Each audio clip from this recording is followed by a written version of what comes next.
হোক সারা দেশের নবীন শিল্পীদের শিল্পকর্মের প্রদর্শনী শুরু হয়েছে শিল্পকলা একাডেমির জাতীয় চিত্রশালায়। 22তম জাতীয় চারুকলা প্রদর্শনী চলবে 20 দিন। মাধ্যম নির্ভর 10টি বিভাগে এবার জাতীয় চারুকলা প্রদর্শনীর পুরস্কার জিতেছেন 10 তরুণ শিল্পী।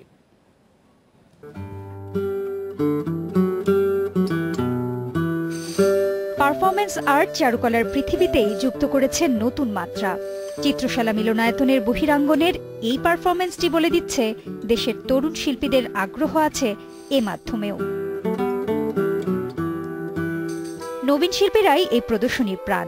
সারা দেশ থেকে বাছাই করা শিল্পকর্ম নিয়ে 2 বছর পর পর শিল্পকলা একাডেমির উদ্যোগে হয় এ প্রদর্শনী।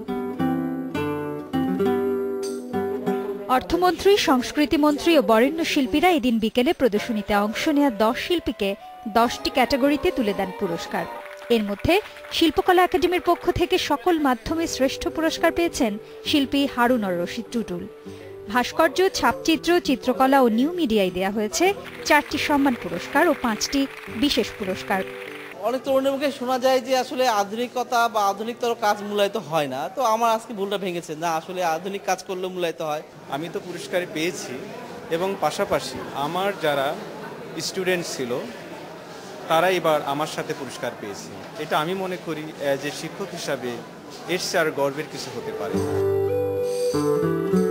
জাতীয় চিত্রশালা মিলনায়তনের 1, 2 ও 3 নম্বর গ্যালারিতে স্থান পেয়েছে সারা দেশের 332 জন শিল্পীর 384টি শিল্পকর্ম। নতুন নতুন মাধ্যমের কাজ দেখে বরেণ্য শিল্পীরা আশাবাদী চারুকলার ভবিষ্যৎ নিয়ে। এবার যেরকম আমার উপর দায়িত্ব ছিল পুরস্কার নির্বাচন, এখন একটা কঠিন দায়িত্ব ছিল। অর্থাৎ 2 দিন লেগেছে নির্বাচন করতেছিল, 2 দিন পুরো সময়, সকাল থেকে একদম সন্ধ্যা রাখতে। 20 দিনের প্রদর্শনী চলবে 14 আগস্ট পর্যন্ত।